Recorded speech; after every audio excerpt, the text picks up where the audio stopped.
تو یہ پہلے تو کنسیپٹ کلیئر کریں, خدا آیا نہیں ہے, خدا ہمیشہ سے. ہم اسے میتھمیٹیکلی ثابت کرتے ہیں. دیکھیں, جو یونیورسل ٹروتھ اسٹیبلش ہو چکے ہیں اس کو تو آپ کوئی دوبارہ سے چیلنج نہ کریں. یعنی یہ یونیورسل ٹروتھ ہے کہ 2 + 2 = 4. ٹھیک ہے, اب اسے کوئی 5 یا 3 بنانے کی کوشش کرے تو ظلم پر مبنی کام کر رہا ہے. آپ دوبارہ سے ویل بھی انوینٹ کر لیں تب بھی یہ میتھمیٹیکل ایکویشن تو اپنی جگہ رہے گی. بالکل اس طریقے سے یہ چیز اسٹیبلش ہو چکی ہے کہ کائنات پہلے نہیں تھی تو آئی ہے. آپ کو پتا ہے کچھ عرصہ یہ نظریہ رہا ہے 17ویں اور 18ویں صدی میں کہ یہ اسٹیڈی اسٹیٹ کائنات ہے, ہمیشہ سے ایسے ہی چل رہی ہے. لیکن یہ اب نظریہ اپنی موت مر گیا. ہم جس ایرا میں بیٹھے ہیں نا, یہ نظریہ ختم ہو چکا ہوا ہے. آج سے نہیں, بگ بینگ کے بعد سے ہی, جب وہ ہبل نے ٹیلیسکوپ کے ذریعے چیز دیکھی تھی تو ہبل نے یہ دیکھا کہ کائنات میں جتنے بھی یہ اجرام فلکی ہیں, یعنی آسمان پہ جتنے آپ کو سیارے ستارے نظر آ رہے ہیں نا, ان میں ایک کامن چیز یہ ہے کہ سب ایک دوسرے سے دور جا رہے ہیں. اور اس کے لیے اس نے اسپیکٹرم جب ڈرا کیا, اسپیکٹرم جب گریجولی کسی چیز کا لائٹ کا اسپیکٹرم ریڈ کی طرف شفٹ ہو, اٹ مینز کہ وہ آپ سے دور جا رہی ہے.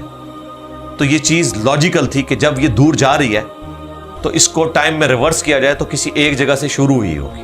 یعنی میں ہاتھ میں کچھ بالز پکڑوں اور انہیں یوں پھینکوں, سارے ایک دوسرے سے دور جائیں گے. اور یہ ایک یونیورسل ٹروتھ ہے کہ یہ دور اس لیے جا رہے ہیں کہ کہیں ایک جگہ سے یہ سٹارٹ ہوئے تھے. یہ تو ایک نیچرل چیز ہے. اچھا, انہوں نے کہا کہ اگر ہم ٹائم کو ریورس کریں اور ایسے پوائنٹ پہ پہنچ جائیں کہ جہاں سے یہ چیز سٹارٹ ہوئی تھی, تو اس کو سائنٹسٹ نے نام دیا کہ وہ ایک ایسا پوائنٹ تھا کہ جس کی ڈینسٹی انفینٹ تھی, نہ ختم ہونے والی, اور والیوم 0 تھا. والیوم 0 ہے اور ڈینسٹی انفینٹ ہے. اٹ مینز کریشن ایکس نہیں لو, عدم محض سے وجود, کچھ نہیں تھا تو یہ ہو گیا. اور پھر وہ کہتے ہیں کہ یہ جو بگ بینگ ہوا ہے, اس بگ بینگ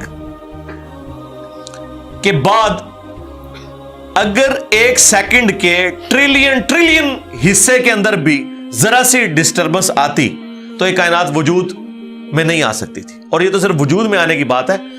پھر جو billions of fine tunings planet earth کے اوپر موجود ہیں, ہر سیارے کے اعتبار سے ہیں, زمین کا سورج سے فاصلہ, پھر ان کی گریویٹیشنل فورس, ان کی موومنٹ, سپیڈ, یہ تو ایک پوری ایک سمجھ لیں ایک ایسی فیلڈ ہے جس میں انسان جا کے گم ہو جاتا ہے.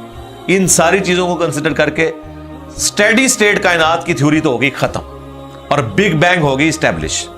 اب یہ تو ثابت ہو گیا کہ کریشن ایکس نہیں لو ہوئی ہے, یعنی انسان یا کائنات یہ پیدا ہوئے ہیں. پرابلم تب تھی آپ کے لیے جب آپ یہ مانتے کہ یہ بھی ہمیشہ سے ہیں, ہمیشہ سے انسان پیدا ہو رہے ہیں اور دوسرا اینڈ کوئی نہیں ہے. یہ تو مسئلہ حل کر دیا آپ کا سائنس نے. ان کا نہیں, کریشن تو ہوئی ہے. اب اس کا کریٹر ہے یا نہیں ہے, اس کے اوپر وہ آ کے بات کرتے ہیں. اب یہ جو فائن ٹیوننگز ہیں, ان کو سمجھنے کے لیے اتنے دماغ کی ضرورت ہے, اتنے برینز کی ضرورت ہے, ڈی این اے کی اسٹرکچر کو سمجھنے کے لیے, اس ہارمونی کو سمجھنے کے لیے, بنانے کے لیے نہیں سرکار. اتنے برینز لگ جائیں. آج تک ہم ڈسکوریز ہی کر رہے ہیں. یہ جتنے ہم چیزیں دریافت کرتے ہیں نا, وہ ہم قانون قدرت دریافت کرتے ہیں. یعنی اگر ہم نے یہ چیز ایکسپلور کر لی ہے کہ سورج مشرق سے نکلتا ہے, مغرب میں غروب ہوتا ہے ود رسپیکٹ ٹو زمین, ویسے تو غروب ہوتا ہی نہیں ہے نا, نکلتا ہے. تو یہ ایک فزیکل فینومینا ہے جو ہم نے ڈسکور کیا ہے. اس فینومینا نے سورج کو پیدا نہیں کیا. یہ کریٹر آف سن تو نہیں ہے, یہ اگر آپ کو پتا چل گیا. انڈے میں سے چوزا نکلتا ہے اور چوزا اتنے عرصے کے لیے انڈے کو آپ گرمائش میں رکھتے ہیں 22 دن کے لیے مرغی کے نیچے یا کسی مشین میں. تو اس انفارمیشن نے چوزے کو پیدا نہیں کیا, بلکہ یہ چوزے کے پیدا ہونے کے بارے میں انفارمیشن ہے. آپ اس کے اندر مزید چلے جائیں, جتنا ڈیپ ڈگ کرتے جائیں, الٹیمیٹلی آپ کی ایک انفارمیشن ایڈ ہوگی. یہ نہیں ہوگا کہ آپ کو یہ پتا چل جائے کہ اس نے پیدا کیا. وہ تو مرغی کو خود نہیں پتا جو پیدا کرنے والی ہے, کروکوڈائل کو, ایلیفینٹ کو, یہ پتہ ہی نہیں میرے اندر کیا کیا کوالٹیز ہیں. جس کو یہ پتہ ہی نہیں میرے اندر کیا کوالٹیز ہیں, انسان کو نہیں پتا ابھی تک میرے اندر کیا کوالٹیز ہیں, یہ تو بھی سائنس تھوڑا بہت آپ کو ایکسپلور کر رہی ہے. تو کریٹر تو ہم ان کوالٹیز کے ہے ہی نہیں ہے. اور پھر پیچھے ایک برین اس اعتبار سے ہے کہ وہ ایک آرگنائز طریقے سے, اور یہ بھی چیز ڈیفینیٹلی فیزیبلٹی کے تحت آپ سمجھیں میتھمیٹکس میں اسٹیبلش ہو چکی ہے کہ یہ پورے ایک آرگنائز طریقے سے جو چیز چل رہی ہوتی ہے اس کے پیچھے ایک برین ضرور ہوتا ہے. برین کے بغیر یہ کوئی ڈیزائن کر نہیں سکتا. فزکس کا second law of thermo dynamics جو ہے کہ انٹروپی یا تو کانسٹنٹ رہتی ہے یا انکریز کرتی ہے, یعنی ڈس آرڈر. خدا نہ خواستہ یہاں پہ دھماکہ ہو جائے تو ہر چیز بکھر جائے گی. اس کے بعد دنیا کا کوئی دھماکہ دوبارہ اس کو اس حالت میں ارینج نہیں کر سکتا. اس کو کہتے ہیں انٹروپی, کہ کہیں پہ بگاڑ آتا ہے تو وہ بڑھتا ہے. یہ ہو سکتا ہے کہ مزید آپ لوگ لائیں تو یہ بگاڑ اور بڑھتا جائے, یا جتنا ہے اتنا ہی رہے, واپس آرگنائز نہیں ہو سکتا جب تک کہ دوبارہ سے انٹروین کر کے آپ یہ کرنا. جس طرح وہ زیارت میں انہوں نے محمد علی جناح کے وہ سارے وہ میوزیم تباہ کر دیا تھا دہشت گردوں نے, تو دوبارہ سے انہوں نے بنایا, تو خود بخود تو نہیں بنا.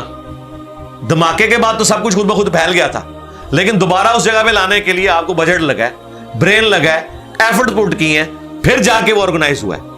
تو اس کا مطلب ہے آرڈر بنانے کے لیے برین چاہیے ہوتا ہے, ڈس آرڈر کے لیے کوئی مسئلہ نہیں, اور ڈس آرڈر کے بعد دوبارہ آرڈر بن جائے اس کے لیے برین چاہیے. سرکار یہ کون سا ڈس آرڈر ہے, یہ کون سا بگ بینگ ہے؟ چھوٹا سا دھماکہ آرگنائز نہیں کرتا, چیز کو بگاڑتا ہے, اور اتنا بڑا دھماکہ اتنا بڑا آرڈر لے آیا ہے کہ پلانٹ ارتھ کے اوپر 2 ملین سے زیادہ اسپیشیز ہیں. ایک ایک اسپیشی کے اوپر آپ زندگی گزارے, آپ صرف اس کی عادتیں ہی نہیں بتا سکتے کیا ہیں. یہ تو چھوڑ دیں کہ یہ بنی کیسی ہے. تو یہ تو ایک نہ ختم ہونے والا سلسلہ ہے. تو یہ برین تو اسٹیبلش ہے.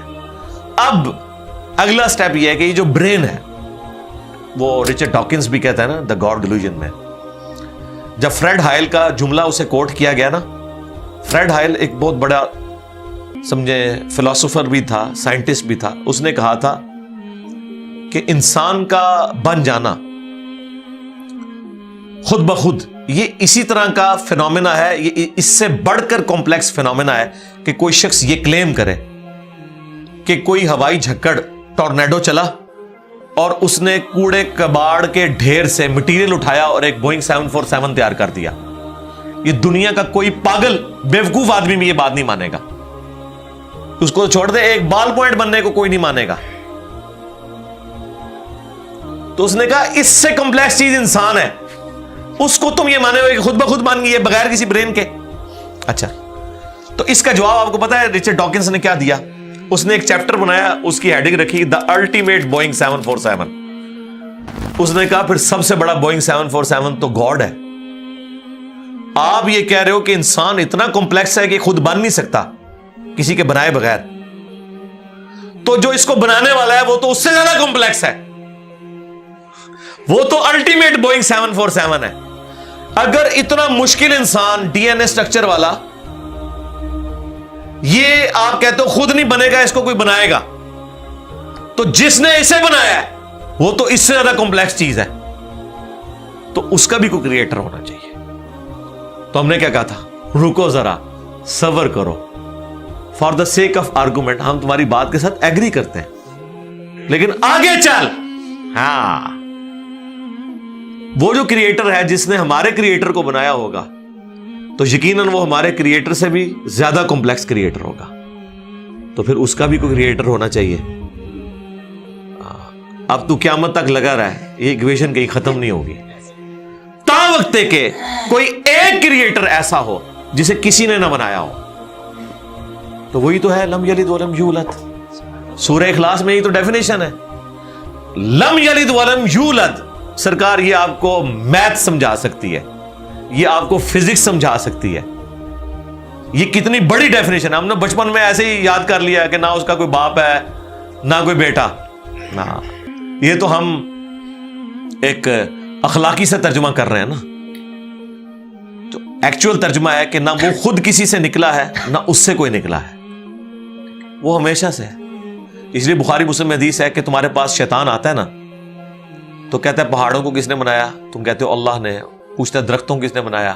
کہتا ہے اللہ نے. تم کہتے ہو اس کو جواب کے طور پر جب وہ سوال پوچھتا ہے، پھر مختلف سوال کرتا ہے، تم اللہ کہتے ہو، اینڈ پہ وہ کہتا ہے اللہ کو کس نے بنایا؟ اب تم نے کہنا ہے پھر اس پہ قل هو اللہ احد اللہ الصمد لم یلد ولم یولد ولم یکن لہ کفوا احد۔ ذرا نبی علیہ السلام تو اتنا ہی کہہ سکتے تھے نا، آپ کو اللہ تعالیٰ نے ہماری ہدایت کا امام بنایا، ٹھیک ہے، لیکن بعد میں جب یہ میتھمیٹیکل ایکویشنز، سائنٹیفک ڈسکوریز اور یہ یونیورسل ٹروتھ انسانوں کو اللہ تعالیٰ نے دریافت کروائے ہیں، تو اب ہم بڑی آسانی سے اس کو مزید ایکسپلین کر سکتے ہیں کہ اگر کوئی کریٹر کا کریٹر ہے تو اس کا بھی کوئی کریٹر ہوگا، اور یوں یہ ایک سمجھ لے نہ ختم ہونے والا سلسلہ شروع ہو جائے گا۔ یہ آپ کو اچھا اب آپ سوچ رہے ہو کہ یہ کیوں ماننا پڑے گا کہ کوئی ایک ایسا ہونا چاہیے کہ جس کا، یہ اس لیے ماننا پڑے گا کہ دوسری طرف ایکویشن جو ہے وہ فزیکلی میرے سامنے موجود ہے کہ میں ہوں، کریشن موجود ہے۔ اگر ایک تھیوری ہوتی نا کہ نہ کریشن ہوتی نہ کریٹر تو ہمیں کوئی چیز مجبور نہیں کرتی تھی۔ اب ہماری مجبوری یہ ہے کہ کائنات ہمارے سامنے ہے، ہم زندہ مخلوق ہیں، ہم سب کچھ دیکھ رہے ہیں، کریٹڈ چیزیں موجود ہیں، تو دوسرے اینگل پہ ہمیں جانا پڑے گا اور الٹیمیٹلی کسی ایک کریٹر پہ رکنا پڑے گا، کوئی کریٹر نہ ہو اس کا۔ اس لیے میں نے اپنی ویڈیوز میں بارہا کہا ہے، اگر آپ مجھ سے پوچھیں کہ اللہ تعالیٰ کی کون سی ایسی کوالٹی ہے جو امیجنیشن سے باہر ہے، جس کی آپ کو مثال بھی نہیں بیان کر سکتے۔ دیکھیں اگر اللہ تعالیٰ کہتا ہے میں سنتا ہوں دیکھتا ہوں، تو ہم اس کا ایک دھندلا تصور لا سکتے ہیں کہ میں بھی سنتا ہوں اور دیکھتا ہوں، اگرچہ میرا ادھار کا ہے، اللہ کا ذاتی ہے، میرا لمیٹڈ ہے، اللہ کا ان لمیٹڈ ہے، میرا ڈیپینڈنٹ ہے، اللہ کا انڈیپینڈنٹ ہے۔ ہر چیز کو آپ امیجن کر سکتے ہیں، لیکن اللہ کی جو یہ کوالٹی ہے کہ وہ ہمیشہ سے ہے، کبھی کوئی وقت ایسا نہیں تھا کہ وہ نہیں تھا۔ یہ ایک ایسا اندھا کنواں ہے، یہ وہ کانسیپٹ ہے کہ جس میں آپ غرق بھی ہو جائیں آپ کو اس کا کوئی سرا نہیں پکڑائی دے گا، ٹھیک ہے، اور یہ اللہ کی ایسی کوالٹی ہے۔ بہرحال یہ کوالٹی تو ہم اللہ کے ساتھ شیئر نہیں کر سکتے، لیکن جو اس کی دوسری کوالٹی ہے کہ وہ ہمیشہ کے لیے ہے، اس نے دیکھیں آپ کو شیئر کر لیا اپنے ساتھ، خالق اور مخلوق کے فرق کے ساتھ ہمیشہ کی زندگی اس نے جنت میں آپ کا مقدر کر دی ہے۔ یعنی وہ کوالٹی تو شیئر نہیں ہو سکتی کہ ہمیشہ سے ہو، لیکن ہمیشہ کے لیے ہو، یہ اس نے آپ کو دے دی ہے۔ دیکھیں یہ وہ کنسپٹ ہے جس کے بعد آپ اللہ سے محبت کریں کہ دیکھیں وہ اکیلا تھا، اس نے اپنے ساتھ آپ کو شریک کر لیا، اس اعتبار سے کہ خالق اور مخلوق کا فرق تو ہے، لیکن اس نے دیکھیں آپ کو کیا کیا نعمتیں جنت میں دینی ہے، آپ خواہش کریں گے وہ چیز آپ کے سامنے آ جائے گی۔ اسی کے لیے میں نے وہ منی گاڈ کی ٹرم ڈیوائز کی تھی خالق اور مخلوق کے ساتھ سمجھانے کے لیے۔ اور اب سے اس سے بڑی بات یہ کہتے ہیں یہ جی وہ جنت میں تو آپ دعا کریں گے تو آپ کو ملے گا، خواہش اور کن فیکون نہیں ہوگا۔ سرکار خواہش ہی ہے، اور آپ تو بات ہی نہ کریں، آپ تو اپنے بابوں کے لیے دنیا میں یہ کہتے ہیں نگاہ مار کے کر دیتا، تسی دنیا نگاہ مار کے کر دو دعا بغیر۔ کبھی آیا کہ عبد القادر جانی نے دعا کی تو مردہ زندہ ہو گیا؟ کہا نہیں کیا، اٹھ کن فیکون، تسی دنیا میں بیٹھے ہوئے ہو، سانو جنت بھی کن فیکون کے اوپر تم جو ہے وہ کہتے ہو کہ یہ شرک کر رہے ہیں، تمہارے سارے بابوں کے بارے میں تم یہ دنیا میں شرک مانے ہوئے ہو، جو ہے ہی سب کچھ جھوٹ ہے، ہم تو آخرت بتا رہے ہیں کن فیکون، اس اعتبار سے کہ آپ کی خواہش کے بعد وہ چیز آپ کے سامنے آ جائے گی۔ چاہیں تو اشاروں سے اپنے کایا ہی پلٹ دیں دنیا کی، ہاں یہ حال ہے خدمت گاروں کا، سرکار کا عالم کیا ہوگا، اشاروں سے، دعاؤں سے نہیں۔ تو سانو کہتا نہیں جنت دعا تو بعد ملے گا، اشارے نہ کچھ نہیں ملے گا، تو اسی دنیا جی اپنی جہنم بنائی ہوئی ہے اس طرح سے عقیدے رکھ کے، اور جو ایکچوئل ہے وہ تو ہے انشاءاللہ تعالی۔ ہاں شاید آپ کے لیے اور آپ جن کو مانتے ہیں ان کے لیے نہ ہو، اس لیے آپ ماننے کے لیے تیار نہیں ہے، ہمارے لیے تو ہے انشاءاللہ تعالی، انشاءاللہ۔